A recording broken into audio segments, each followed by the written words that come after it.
Hello, good afternoon. If you are expecting me to be playing with words, then stop watching this video.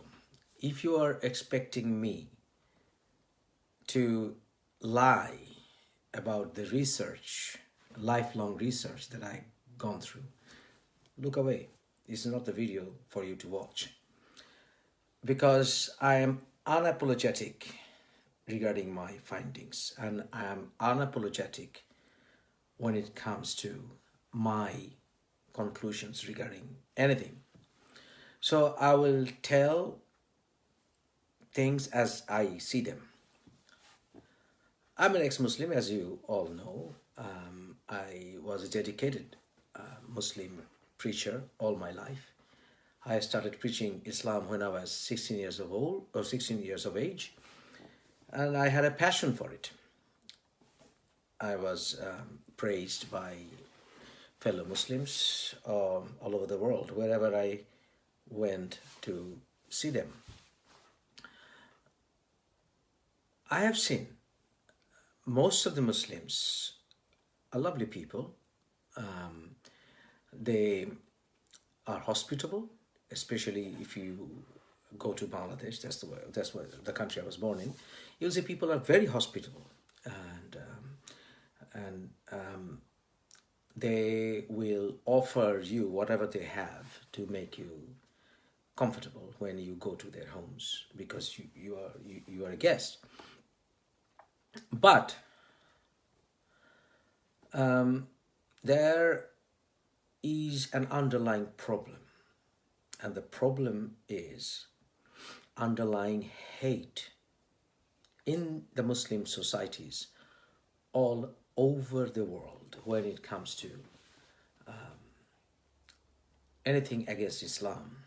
Anything against Islam is perceived to be demonic, satanic, and anybody who is supporting such ways of life, if they are from within the Muslim community, they are considered to be betrayers, munafiqs, hypocrites, etc. So there are ready terms for insulting such people, questioning their faiths, and ostracizing them from the community. There are readily available instructions because Islam is a totalitarian religion. When it comes to Islam, as I told you in many of my previous videos, you have to follow the instructions unquestionably. You are not in a position to question. Now, when we are growing up in Muslim nations, when I was growing up in Bangladesh,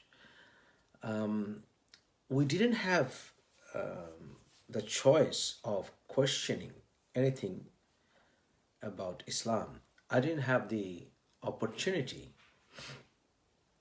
to throw strong arguments against Islam in a discussion with my friends or with my family members. I didn't have that option. I was not given that choice that, come on, ask whatever you want to ask. But as I was debating with non-Muslim scholars, preachers, including Christian priests, they were always coming up with issues which had, in fact, nothing to do with Muslim society and how they are run. For example, I would debate on issues like Trinity. I would engage in debates like resurrection of Jesus Christ. But we never had a debate regarding Muhammad's personal life because that never came on the discussion at the discussion table or debating table. Always questions regarding Tawheed, Trinity, resurrection of Christ, and all those things, and the validity, the absurdity regarding believing in God could have a son, how he could have a son. You know, quite like the debate this guy, Muhammad Hijab, had with David Wood. That's kind of debate I would always engage and I would master in them. But never had the real opportunity to question issues regarding Muhammad's personal life, regarding his warfare, because those were not the Christian issues, those were not the Hindu issues to debate on. So never had debates regarding them. So those questions remained unanswered until I started engaging in dialogues with my friends online, especially my agnostic atheist friends, who were the people scholars, who were the people who were asking me those questions. Christians never asked me those questions. Hindus never asked me the questions, but my atheist scholar friends started throwing me those questions at me. And I started engaging more and more in debates, and obviously now, as you know, I left Islam and I don't believe in any organized religion. So when you are faced with the question whether overwhelming majority or vast majority of Muslims are peace-loving, the question would be, what is peace? The peace has to be the peace within and also the peace outside. You have to believe in your social responsibilities towards maintenance of peace. You have a political responsibility. If you have a social civic responsibility, you have responsibility towards maintenance of peace as well. Otherwise, you are a peace-loving person, you are a peace-loving individual, you are a peace-loving community. That doesn't hold. Peace at heart, to ensure that you have a peace at heart, you have to rely on rational mind. If you accept something irrational, then either you are brainwashed, or because you don't know the other side of the argument, and that peace is false. But once if you are faced with a question and you don't get the answer,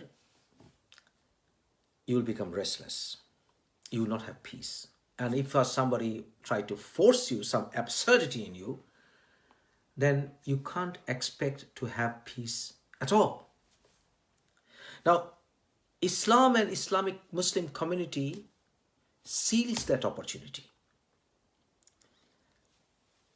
Even if you question Muhammad's marriage to your parents, if a young man asks the Maulvi or Mullah father, the dad, how come Muhammad married Aisha? How come Muhammad wanted to divorce Sauda, his wife, because she grew old? How come he had concubines? If you even utter the word in front of your Muslim father that how come Muhammad had concubines, you are surely to get a slap. Guaranteed. So when I hear from all the ex-Muslims, from all of them, or even from some of the very liberal Muslims who are trying to question their faith or on the verge of leaving their faith, when I hear from them, like I have gone through the same experience, that when I hear that they are either being beaten up or being ostracized or thrown out of their houses or deprived of their inheritance and banished from their lands, they cannot go back to the country they came from since they declared their apostasy, or they had to leave their country because of their apostasy. When I hear that they were not even helped, sheltered by their own family members, and this is not an exception, by all of them, you cannot find a single ex-Muslim, not a single one in the world, where you will see that ex-Muslim was favored or supported by their Muslim family. They didn't say, okay, that's your conclusion, you can leave your religion, and at the same time you can talk against it as well. We have no problem because our religion is not so weak. It is strong enough to defend itself. So you will not find a single Muslim family doing that. Not a single one. Not a single ex-Muslim will tell you. Or you will not find a single individual who converted to another religion from Islam and was free to do so and was not ostracized by his or her family. You will not find a single one. So what does it tell you? That there is no respect for your inner peace in the Muslim community. Vast, not overwhelming majority of them do not acknowledge that you deserve to have peace in your heart. So why do I have to say that vast majority, overwhelming majority of Muslims respect your right to have peace in your heart? It doesn't. Overwhelming majority of them would believe you should be banished from your Muslim land, you should be thrown out of your house, you should be ostracized. And if you show the book to them, that Allah says in Quran Surah 3 verse 90 that there is no forgiveness for living, accepting Islam and then leaving it, there is no forgiveness, they will all have to say yes, because Quran says you have to accept the book in its entirety.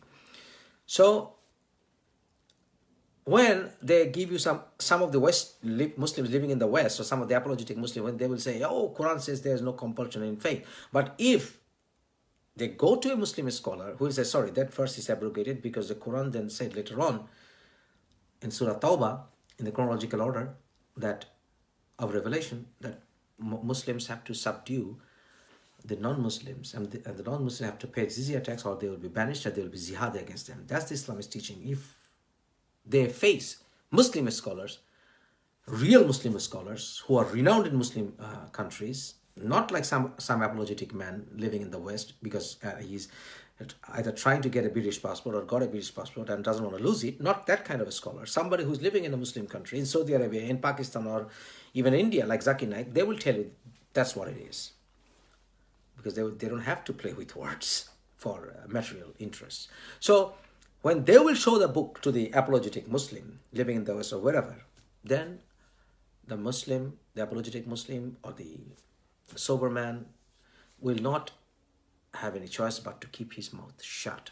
And they will be shut down with the words like, you don't know much, so keep your mouth shut. You are not a scholar. You keep your mouth shut. You don't know Arabic. Keep your mouth shut. You are not wearing a beard. Keep your mouth shut. Because to say that the vast majority of Muslims respect your peace inside your heart, I'm sorry, that is not evidenced. Not at all. You know what happened to me. I cannot see my own son. My ex-wife will not even allow me to see my own son when I am trying. I'm not still healthy enough to fight it out at the court, being a lawyer myself. And my mom, my own mother, being American citizen, she didn't come to see me when I went under the knife to have my bypass surgery because I'm ostracized. That's and then my family are at the zenith of Bangladeshi society because they're well off, they're highly educated, and if this is the situation even amongst the highest educated Muslims, imagine what's the situation where Muslims are not that educated. Education is not the only thing. It is the dedication, devotion to this cult, to this religion, so-called religion. Look at rich countries, same situation. Saudi Arabia declared, so many death sentences against ex-Muslims. Same in Bangladesh, a poor country. Same in moderate countries like in Malaysia. Moderately economically rich, that's what I meant. So this situation is worldwide. So the Malaysian minister called for a crackdown on atheists. The sitting judge in Pakistani High Court started weeping when he heard about atheists, ex-Muslims, how they were criticizing Islam.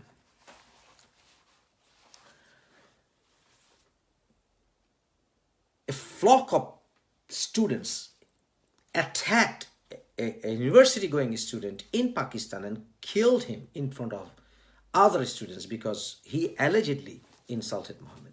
So we didn't see vast majority of Muslims coming and protecting that guy and telling them, sorry, he has the right to speak. Because Quran also insults all other religion. Quran insults Christian faith, Quran insults Judaism, Quran insults idolatry, Quran insults even people of other faith. Quran even calls non-believers to be worst creatures on the face of the earth. Surah 98 verse 6 to 8, read it. And they are ordered to be subdued. Surah 9 verse 23 to 28, 29, read. So when we say that in truly freedom of speech we have the right to offend, it doesn't mean we hate the individual. I said it so many times, I dislike all organized religions. But that doesn't mean I hate the followers. I'm taking a huge risk on my life to save them from Islam mainly, from this cult, because they are my family. But they don't get it. So regardless of how I feel, how ex-Muslims feel, what kind of traumas they have to go through, all are ignored. They don't give a damn about how we feel. They don't give a damn about what kind of mental agony we have to go through. So there's no respect for our inner peace. Zero amongst vast majority of Muslims. There are condemnations of Christians, Jews, Western countries, day and night, openly in Bangladeshi societies. Openly.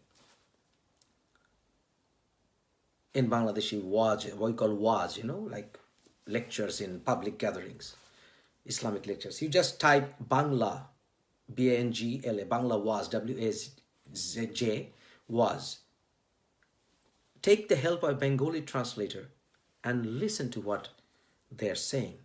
Most of them are throwing abuses, threats against Western leaders, including Donald Trump, including Western, any kind of Western society, Christians, Jews, Hindus, day and night. And Bangladeshi government will not take a single step against them, not a single step, but they will rather warn the atheist diagnosis that if you open your mouth against even the Prime Minister, the President Prime Minister, Sheikh Hasina said, to please the fanatic, Hifazat Islam leaders, to please them. He said, anybody saying anything against the Prophet will face the severe punishment. So, all kind of investigations against the murders of bloggers in Bangladesh, they're all eyewashes. The so-called secularist constitution of Bangladesh is a farce when Islam is a state religion of that country. So the understanding of peace, inner peace, is not there at all. There's no freedom of speech, there's no freedom of thought, there's no freedom of expression. You can write book. If you do, your book will be burned, your book will be banned, and the author will be killed. You just have to listen to one-sided argument. You just have to allow preaching of Islam. You are not allowed to preach against it. It's just like going for a football match and the opposite side is just standing. They're not doing anything, you keep on scoring. That's what it is. That's the understanding of Islamic jurisprudence. You keep your mouth shut. And if you declare allegiance to Islam with your mouth, and that's it, that's fine. Don't dare open your mouth. Don't dare think otherwise, and you'll be monitored. You'll be monitored how you behave. You'll be monitored that whether through your behavior you are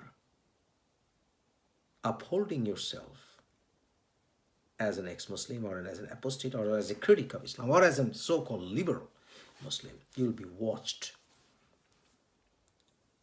Because Islam started most of the time that Muhammad preached Islam, he was in battles. So he was always worried about spies, hypocrites. So this religion teaches how to be suspicious about people.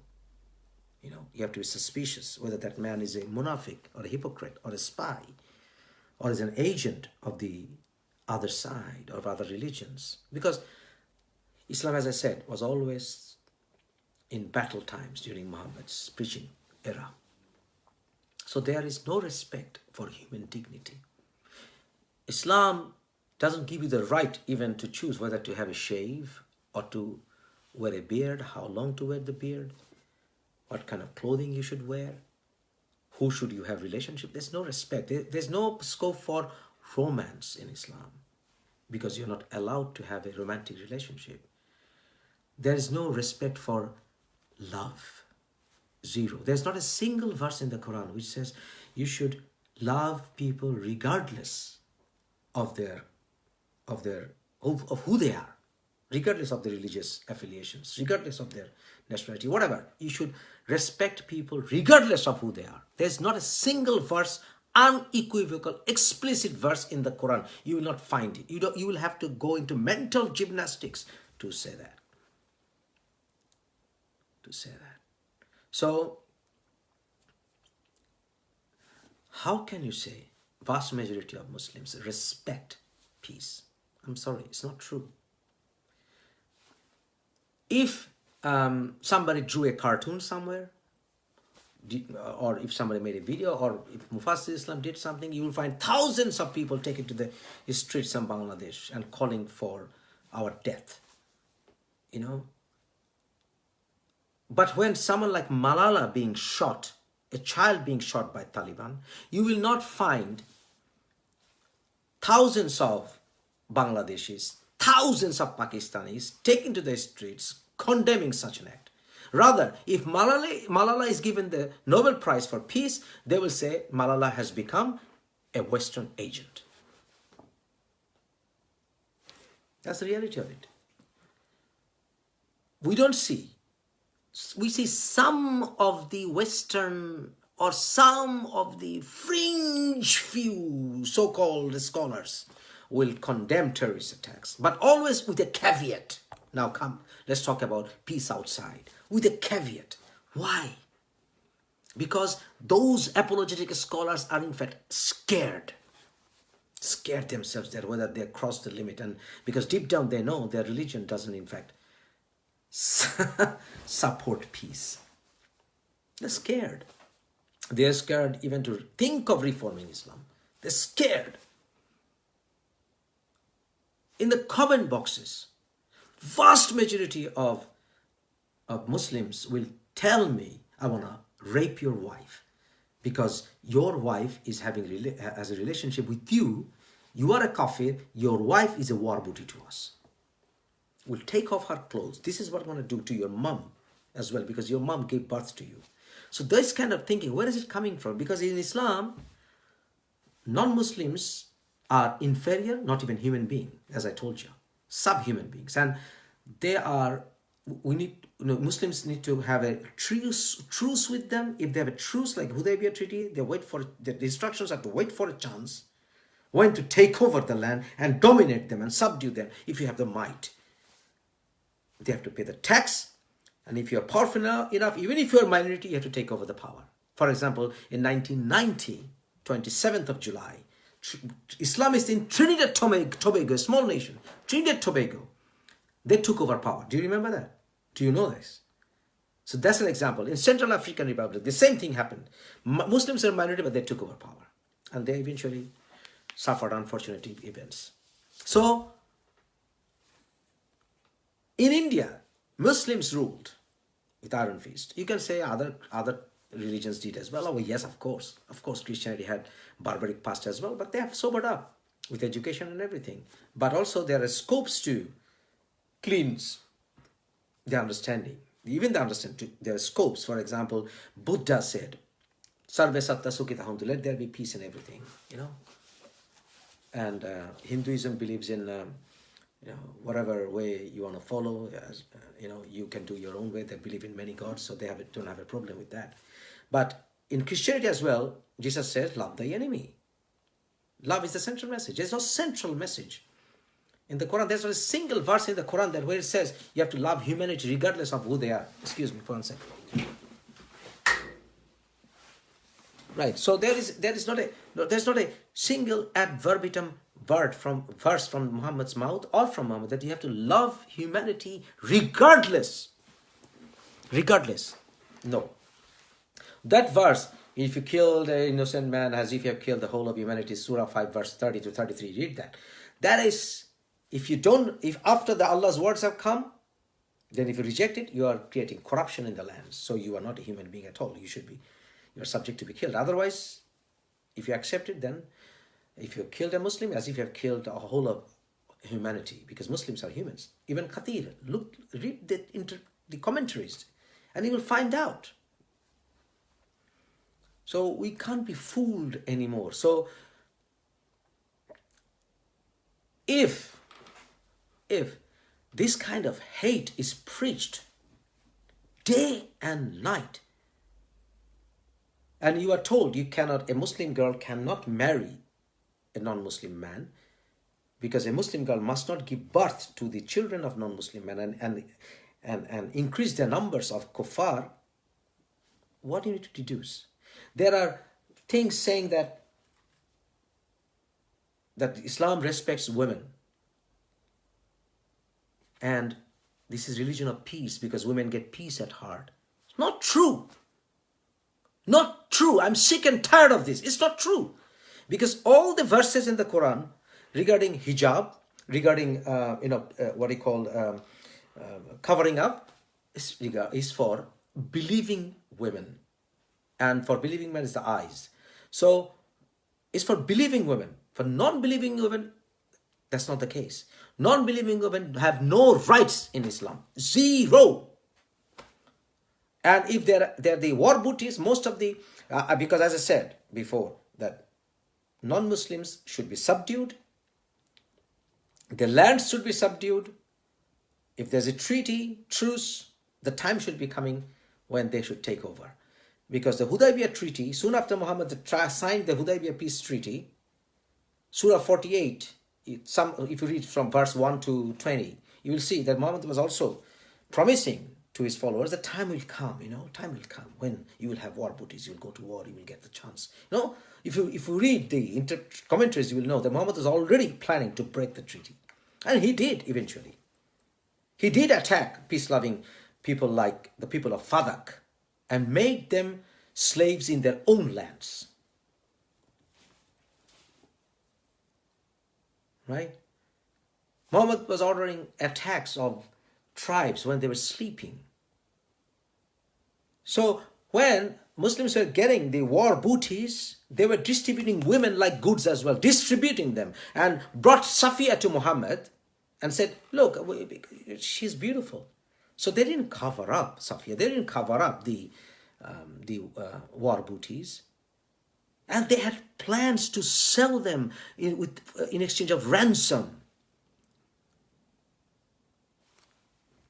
If you read the meaning of ajal, coitus interruption, when you were having sex before you ejaculate, pull your penis out. So if you read this, the instructions of hadiths there and the Quranic instructions there, you will see that it was okay even for Surah 4 verse 24. Read all that. You will see that even raping, having sex with war booties, even when they're married, even when their husbands are present, it's okay in Islam. So Islam makes you think non-Muslim women to be potential war booties. If there's a peace treaty, as I said, that's okay for the time being. So even if vast majority of Muslims do not know this, but still the societal leaders know this, Islamic scholars know this, so they somehow teach you to hate those who are not covering up. They are taught to look at them as sluts. They are taught to look at them as potential war booties. They're taught to think that way. So that's why they tell believing women, cover up, because if you don't cover up, you are a slut. If you don't cover up, you are a prostitute. If you don't cover up, you are welcoming rape. That's the understanding they embed in Muslim women's mind. So Muslim women start wearing up and they say, okay, we are Muslim and they're non-Muslims. So if they say they're non-Muslim, they're not covering up. So what they're trying to suggest, the non-Muslims who are not covering up, they are inviting rape, they're inviting prostitution, they're inviting hate and everything. So they make you lose respect for non-believing women. That's the truth. I'm sick and tired of listening. The vast majority of Muslims are respectful towards peace. No, you're not. I'm sorry, my friends, you are not. You are failing your responsibility. And if I say that, am I hating you? No. I have to tell you the truth. Your understanding is wrong. I'm initiating a debate. Come, debate with us. Debate with me. Debate with me. Islam gives no respect, zero respect to non-believing women. Zero. Now if you say Islam tells Muslim men not to look at women, false. That applies to believing women, not non-believing women. Otherwise, how come Muslims were appreciating Safiya's beauty to Muhammad? When they got Safiya as a war booty, were they not looking? What about Arab slave trade? In Arab slave trade, slave women were not allowed even to cover their bosoms, cover their chest. Why not? Because they could be sold. No respect. No. Zero. So if I'm being harassed, if I'm being abused, if I'm being threatened, and so-called vast majority of Muslims do not open their mouth and say, don't use such filthy words, don't use such vulgar words, don't threaten Mufassil, let him speak, we have nothing to worry, we'll debate with him, we'll throw arguments at him. So what's the problem? Why are you suffering from insecurity? What's the problem with you? If your religion is also welcome to challenge other religions as well. You are welcome to criticize other religions as well, because you're doing that day and night. You're doing that day and night. Then why do I have to say vast majority of Muslims are peace-loving to me? No, they're not. At least in my personal life, in the lives of ex-Muslims, that's bloody lie. That's a lie. Because if vast majority of Muslims were peace-loving, they would have welcomed us back to Bangladesh and say, come on, preach. Come on, let's debate. We guarantee your security. Come on, prove me you're wrong. So if I was lying, you don't have anything to worry. If I were talking baselessly, you don't have anything to worry. Because you are worried because why? Because you know you can't beat me in argument. You know you cannot beat me in scholarism. You know you can't beat me in debates. You know I'm unmasking the faith. You know I cannot be shut down. You know I'm taking people out with my honesty and truth. So if you say vast majority of Muslims are peace-loving, my friend, they are peace-loving because they don't know the religion. But the inner hatred towards us, toward ex-Muslim, is evidence. Yes, vast majority, overwhelming of majority of Muslims hate us. Forget about us hating them. We don't hate them. They hate us. They hate ex-Muslims. They hate us. And when we can't say things like in Surah Fatiha, the first chapter, opening chapter of the Quran, in the last verses, if you read the interpretations of the hadith, related hadith of the last two verses of Surah Fatiha, the opening, the name of the chapter of the Quran is opening, and read the interpretations, commentaries of the last two verses from even Khatir or whatever tafsir you want to bring, and hadiths, you will see they are condemning the Jewish people and the Christian people as derailed, cursed. And if you say most of the vast majority of Muslims don't believe in it, then the question is, okay, you don't believe it, but you are respecting scholars who believe in it. You are keeping your mouth shut when they preach it. Yeah?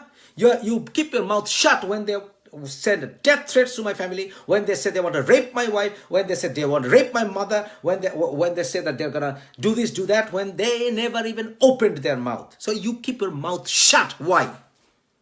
You are failing your social responsibility. You are failing your moral responsibility towards peacekeeping. towards peacekeeping. So are you cowards? Are you cowards? What is it? Vast majority of Muslims are cowards or lazy people. What is it? Intellectually lazy. Which one is true? Tell me. Intellectually lazy, ignorant, cowards, or whatever the Islamists are saying, that's the truth. Which one? One of these have to be true. Which one? Which one? If there were fringe few, with your silence amounts to acceptance. With your silence, with your caveat in condemnation, that's what you're proving. You can say, Mufassil, you keep on insulting our religion, we'll keep our mouth shut. Of course we insult. I have the right to insult because I'm telling the truth with logic and argument. Counter back.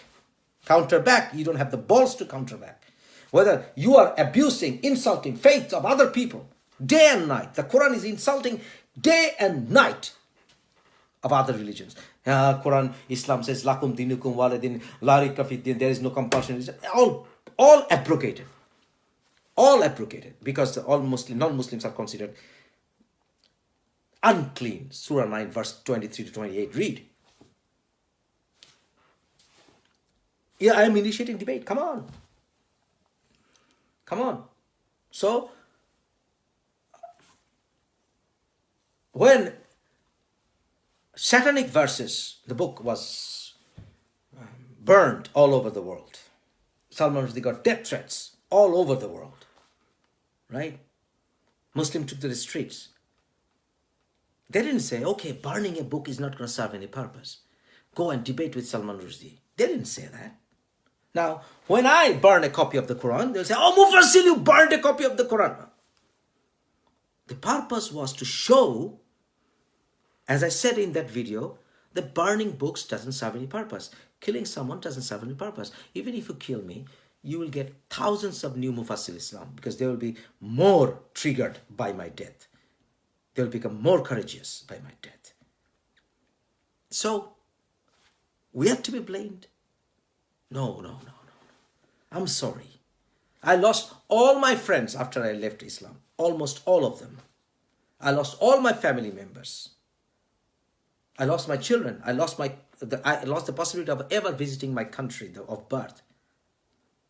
I see Muslims, ex-Muslims, they are living in hiding.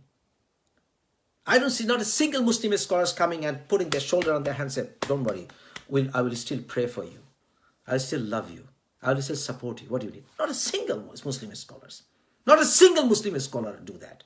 Not a single Muslim Islamic leader do that. Does that. Sorry, not a single Muslim scholar does that. Why? Why? Not a single Muslim nation declared the apostasy is fine. You can criticize our religion. We are not scared. Come on, bring it on. What is the fear? If you have something to hide, then you have something to lie as well. So no. My personal experience, vast majority of Muslims, if they're peace-loving, no.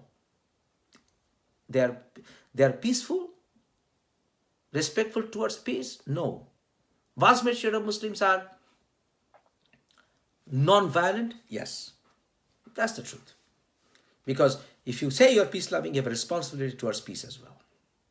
You have a duty towards peace as well, which they are not. I'm sorry, but that's the reality.